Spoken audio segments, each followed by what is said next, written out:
pequeño embrionario, y cuando hacemos un corte y abrimos lo que es la vejiga urinaria, pero observamos lo que sería en este caso pues, el fondo de la vejiga, toda la parte esta que correspondería al cuerpo de la vejiga urinaria, y aquí en la parte inferior, ubicándonos en la parte o en la pared posterior de lo que sería en este caso la vejiga, vamos a encontrar la desembocadura de los dos uréteres. Eso más o menos ya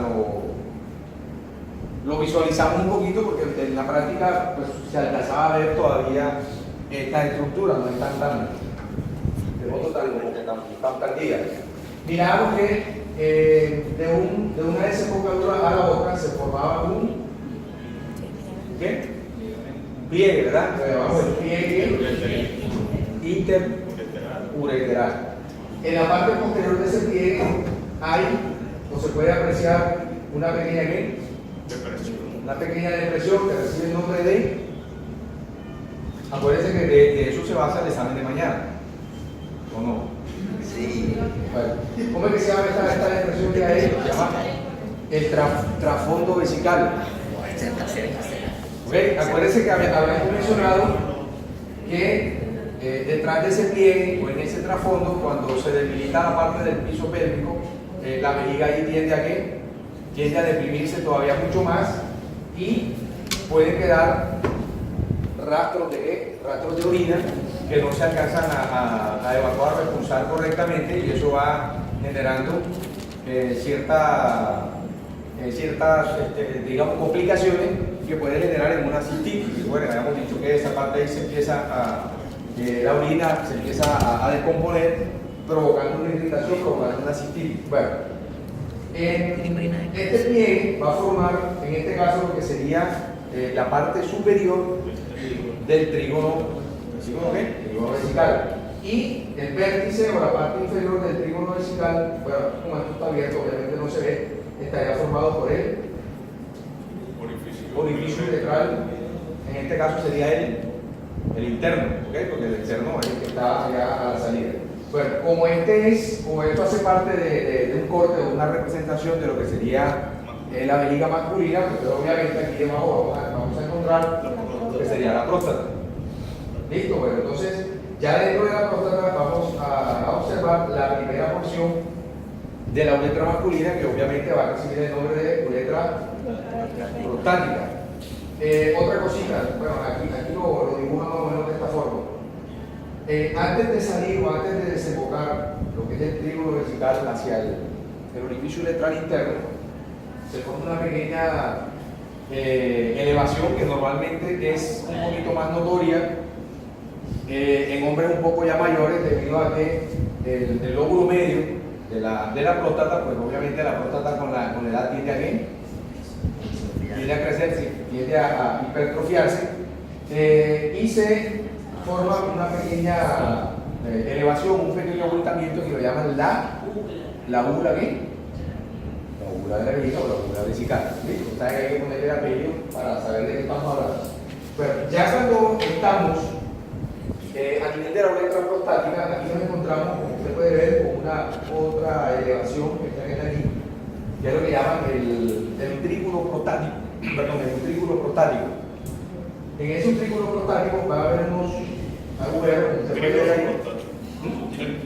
Utrículo prostático, esta bolita que estoy aquí. Ahí vamos a encontrar nosotros unos pequeños orificios que son la desembocadura de los conductos eyaculadores. Recuerden que los conductos eyaculadores, bueno, no lo hemos mencionado, pero los conductos eyaculadores son el resultado de la unión el conducto de la vesícula seminal con el conducto o la parte estrecha de lo que sería la ampolla del conducto deferente. Ellos desembocan dentro de la próstata en un conducto común, tanto del lado derecho como del lado izquierdo, y forman lo que son los conductos eyaculadores que llegan y van a salir o van a desembocar a nivel del utrículo prostático.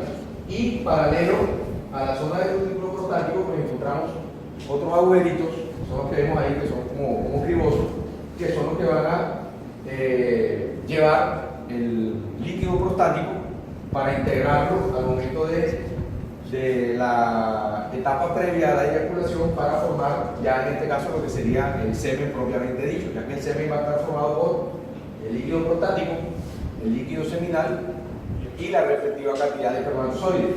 Cuando la cantidad de espermatozoides se reduce por X o Y motivo, pues sabemos que la eyaculación de igual manera se va a producir, se va a presentar, pero entonces con un nivel o con una cantidad poca de espermatozoides. Eso es lo que sería un poco retomando lo de la vejiga. Bueno, aquí estamos observando, aquí nos están haciendo una especie digamos, de orientación de lo que sucede con el testículo como una gónada común con lo que sería el ovario. Recuerden que tanto el testículo como el ovario tienen el mismo origen, tienen un origen a nivel de la región abdominal.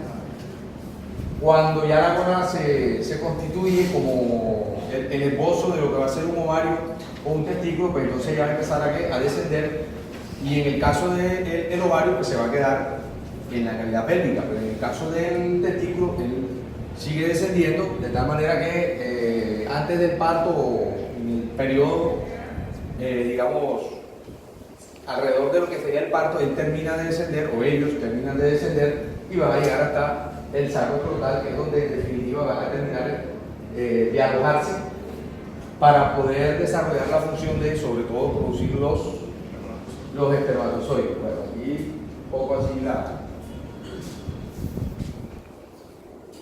Listo, bueno, cuando hablamos de los testículos, ¿qué es lo primero que nosotros nos imaginamos? Que los testículos son ¿qué? Son ovoides, ¿cierto? Por eso le llaman los huevos, pero en realidad no son unos huevos, sino que simplemente tienen una forma ovoide. Esa forma ovoide, como usted puede ver aquí, pues les confiere unos extremos, unas extremidades que son llamadas los polos, ¿verdad? Entonces, en el testículo vamos a encontrar que tiene un polo superior y presenta un polo inferior. Como ellos se encuentran ubicados en medio de las piernas, ¿cierto? Entonces ellos son un poco achatados. Al ser achatados, ellos van a presentar un borde anterior, que sería este que está de este lado. Ya, al tener un borde anterior, obviamente debe presentar también un borde posterior. Como vemos aquí, el borde anterior del testículo es, por decirlo de alguna manera, es libre, o sea, no tiene de pronto ninguna estructura adherida o pegada o relacionada con él, no, es completamente libre. Pero por el contrario, el borde posterior está asociado con lo que sería el cuerpo del epidídimo. Y por el lado del polo superior está asociado con la cabeza del epidídimo. Entonces vemos que la cabeza del epidídimo cubre el polo superior y el cuerpo del epidídimo va a cubrir el borde posterior. Ya en la parte inferior, el cuerpo del epidídimo se adelgaza y se convierte en lo que sería la cola del epidídimo. Bueno, aquí estamos viendo, bueno, el testículo está cubierto por una membrana, por unos tejidos, algunos son fascias, otros son músculos, y por último, pues obviamente la piel. ¿Listo? ¿Qué podemos resaltar aquí? Uno, que los testículos, pues más o menos su tamaño es muy parejo el uno con el otro, pero la posición varía. Generalmente el testículo izquierdo se encuentra un poco más abajo, ¿ok? El testículo izquierdo se encuentra un poco más abajo. Eso generalmente puede que haya una diferencia en cuanto a cuál de los dos testículos se encuentra más abajo que el otro, y generalmente cuando se presenta esa diferencia, que no es el izquierdo sino es el derecho, la mayoría de las veces está asociado a la dominancia de la lateralidad en cuanto a lo que es el movimiento de los miembros inferiores. Entonces, si usted es zurdo, por ejemplo, la tendencia es que el derecho se encuentre un poquito más abajo, pero como la mayoría de la población es diestra, entonces la mayoría de los hombres, el testículo izquierdo es el que se encuentra un poco más abajo. ¿Por qué? ¿Cuál sería la explicación o la razón? pues de pronto no habría como que, o sea, encontrar una razón, una explicación lógica, pues no la habría, ¿cierto? Porque las piernas tampoco es que estén tan pegadas una con la otra como para decir que porque no cabe. ¿Listo? Bueno. Fíjense que, ¿por qué es que los testículos tienen que descender? ¿Por qué los testículos tienen que bajar? Mantener la temperatura para que se dé el espermatozoide. Exactamente, para que la temperatura sea óptima. ¿Y cuál es la temperatura óptima del testículo para que funcione? 34. Exactamente, debe estar alrededor de unos 3 grados por debajo de la temperatura abdominal, o sea, unos 35 o un poco menos de 35, ¿cierto? La temperatura normal oscila de 36.5 a 37 alguito, la temperatura normal, 3 grados menos, entonces eso va a variar y puede que no sea exactamente la misma en todo, porque recuerden que uno maneja una temperatura basal que está dentro de un rango, pero que no necesariamente tiene que ser igual de un individuo al otro. Bueno, en vista de eso, el testículo entonces, al salir de la cavidad abdominal, obviamente él debe estar alojado y ocupado en alguna parte, y esa parte se llama ¿cómo? Se llama el saco escrotal. ¿Cuáles son las características que tiene el saco escrotal? Bueno, una de las características que tiene es que está formado por una piel muy delgada, que la idea es que pueda transferir o pueda disipar el calor lo más eficientemente posible. Otra característica que tiene la piel del escroto es que exactamente presenta la capacidad de plegarse. Esa capacidad de plegarse está precisamente ligada al hecho de poder regular la temperatura. Sí, voluntario. Porque cuando la temperatura se eleva, la piel del escroto tiende a ¿qué? A estirarse porque hay una relajación del músculo, ahí hay un músculo, ahorita vamos a mirarlo. Entonces el músculo al relajarse, la piel del escroto se estira y de esa manera el testículo queda alejado de la cavidad abdominal o de la parte inferior de la pelvis. Y lo contrario, cuando la temperatura desciende demasiado, entonces el músculo, como decía el compañero, pues obviamente por reflejo, que ese músculo se contrae y ahí entonces la piel del escroto se arruga o se pliega y el testículo se acerca a la cavidad abdominal o a la parte inferior de la pelvis y de esa manera se regula la temperatura.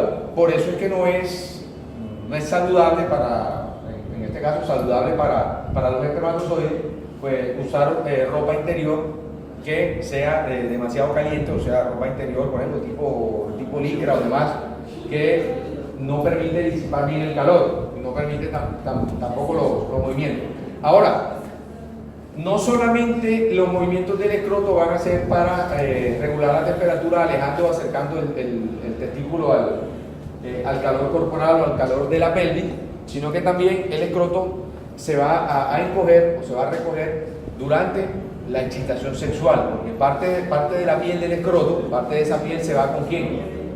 Se va con lo que es la base o la raíz del pene cuando el pene se agranda, cuando el pene se erecta. Vemos que cuando el pene se erecta, ¿qué hace? Él aumenta de longitud, aumenta de volumen, entonces obviamente parte de la piel del escroto tiene que ascender y por eso durante la excitación sexual también el escroto se recoge un poco. Por ahí alguien dice, ¿no? Que debido a los pliegues que tiene el escroto es difícil ubicar una cicatriz, y a veces dicen, no, está más perdido una cicatriz en el escroto, es difícil encontrar una cicatriz ahí. Bueno, fíjense que el escroto en toda la línea media él tiene un rafe, el rafe escrotal. ¿Qué viene siendo el rafe escrotal? Ella como que ha buscado la cicatriz. No. Bueno, miren, ¿qué es ese rafe escrotal?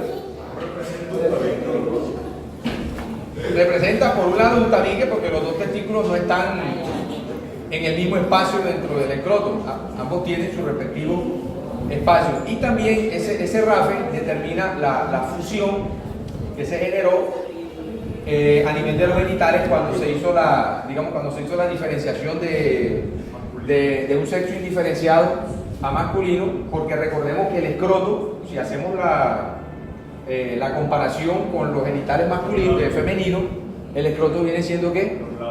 vienen siendo los labios mayores, o sea, correspondería a lo que en la mujer serían los labios mayores. Ahora, otra cosita, la piel del escroto no posee grasa subcutánea. Hay ausencia de grasa subcutánea porque no tendría sentido que ahí hubiera grasa, porque recordemos que la grasa es un ¿qué cosa? Es un aislante y retendría en este caso el calor. Y otra cosa que tampoco posee de pronto el escroto abundantemente es folículos pilosos. La cantidad de folículos pilosos a nivel del escroto no es muy abundante por la misma razón. Recordemos que el pelo, el vello, el cabello también ayuda a retener parte del calor o parte de la temperatura. Y en sí, lo que uno llama pues, el vello genital o el vello púbico se ubica alrededor de lo que sería la base o la raíz del pene, que también es una diferencia que hay con los genitales femeninos, que mientras que en el masculino, lo que es el vello púbico se ubica alrededor de lo que es la base o la raíz del pene, en el femenino el vello púbico se ubica prácticamente cubriendo todo lo que sería la entrada a la vagina, o sea, todo lo que serían los labios mayores, se concentra un poco en esa parte. Bueno,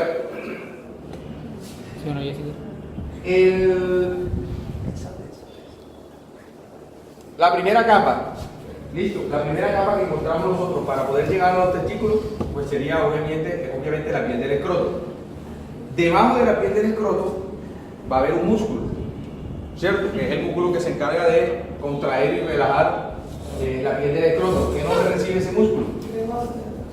No, antes de ese, a nivel del escroto. ¿El qué? No, el transverso tiene que ver con el cremante. Ese músculo se llama dartos. Dartos. Obviamente estamos hablando de un músculo cuyas fibras van a ser delgadas, porque tampoco el músculo puede ser muy grueso por, obviamente, lo de la temperatura otra vez. Entonces, es un músculo que recibe el nombre de dartos. Obviamente, este músculo tiene que trabajar su contracción y relajación, tiene que estar ligado a la contracción y la relajación del músculo cremaster. El cremaster, que sería este que está aquí. O sea, aquí no tenemos el dartos, porque el tubo en el esquema no está, pero sí tenemos el músculo cremaster, que es este que está acá. Entonces, tenemos la piel del escroto. Debajo de la piel del escroto vamos a encontrar nosotros el músculo darto. Y ya debajo del darto nosotros vamos a encontrar una serie de envolturas o de capas. Vamos a encontrar lo que sería lo que llaman la fascia cremastérica externa o la fascia testicular externa. Debajo de esa fascia testicular externa, entonces ahí vamos a encontrar ya lo que sería el músculo cremaster, y debajo del músculo cremaster encontramos lo que sería la fascia testicular interna, y ya debajo de la fascia testicular interna encontraríamos lo que sería la llamada túnica vaginal. La túnica vaginal, que sería parte de esto que tenemos aquí. Esta que tenemos aquí sería la túnica vaginal. Y por fuera de la túnica vaginal ya encontramos lo que sería la fascia testicular interna, y por fuera de ella lo que sería el músculo cremaster. Y ya después la otra fascia que aquí no está representada. No. La túnica vaginal, que es toda esta envoltura que es aquí, del testículo exactamente. La túnica albuginea viene siendo esta que está aquí. La túnica albuginea es la que le da la apariencia como brillante y azulada que se le observa al testículo. Usted ve que siempre en los dibujos, en los esquemas, el testículo lo muestran como algo blanquecino y como brillante. Esa es la túnica albuginea, que es dura, es gruesa, y es la que le da la consistencia al testículo. Usted se ha tocado los testículos alguna vez, ¿no? Usted se da cuenta que ellos son un poquito duritos, ¿ok? Pero internamente el tejido es completamente laxo, porque esos son los túbulos seminíferos que están ahí completamente enrollados. Pero externamente, o al tacto, él se siente un poco duro, pero también si quiere mandan a evacuar, ¿no? Bueno. Pero también hay que tener en cuenta que su consistencia debe ser dura, pero debe ser homogénea, o sea, no debe presentar abultamientos extraños. Cuando hay un abultamiento extraño, pues ya hay que prestar atención, hay que ir al médico a ver a qué pronto, a qué se debe. La túnica vaginal sirve para amortiguar más que todos los movimientos bruscos que uno presenta, por ejemplo. Sí, porque entre la túnica vaginal y el testículo hay una pequeña cantidad de líquido. Que cuando ese líquido aumenta, pues es lo que llaman el famoso. No, eso es lo que llaman un hidrocele. Se pone grande, pero no el testículo como tal, sino el líquido que está a su alrededor. Obviamente ese líquido, al aumentar, lo que hace es que genera presión contra el testículo y obviamente provoca dolor. Ya el varicocele son las venas que se encuentran alrededor de él. La vena testicular. Lo que pasa es que la vena testicular, cuando se empieza a originar ese retorno venoso, la vena testicular forma un plexo. Entonces ahí hay muchas venitas. Entonces, cuando alguna de esas venas se dilata, obviamente ahí provoca la dilatación provoca una compresión, porque esto es un conducto bastante estrecho y eso dificulta el tránsito de espermatozoides a través del conducto deferente. Lo retiene, por eso el varicocele es una de las razones o de las causas para la infertilidad, que puede ser transitorio porque cuando se corrige, pues obviamente ya se elimina ese inconveniente y los espermatozoides pueden seguir circulando libremente. Listo, bueno, usted observa aquí, por ejemplo, que a nivel del testículo hay un pequeño cuerpo ahí adicional y a nivel del epidídimo también. Resulta que estos son vestigios embriológicos de lo que era en un principio los conductos paramesonéfricos. Recuerden que ahí hay unos conductos que son los de Wolf y los de Müller.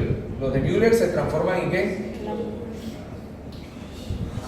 En los conductos femeninos, los órganos internos femeninos. Y los de Wolf en masculino. Bueno, esto que está aquí son vestigios de las estructuras que formaban los conductos de Müller. Esto se llama apéndice testicular. O sea, es un apéndice que quedó ahí.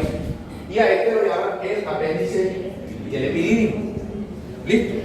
Entonces, el apéndice del epidídimo está obviamente en la cabeza del epidídimo y el apéndice testicular se ubica generalmente hacia el polo superior. Puede que se vea, puede que no se vea. A veces son tan pequeñitos que terminan absorbiéndose y no se alcanzan a ver. Bueno,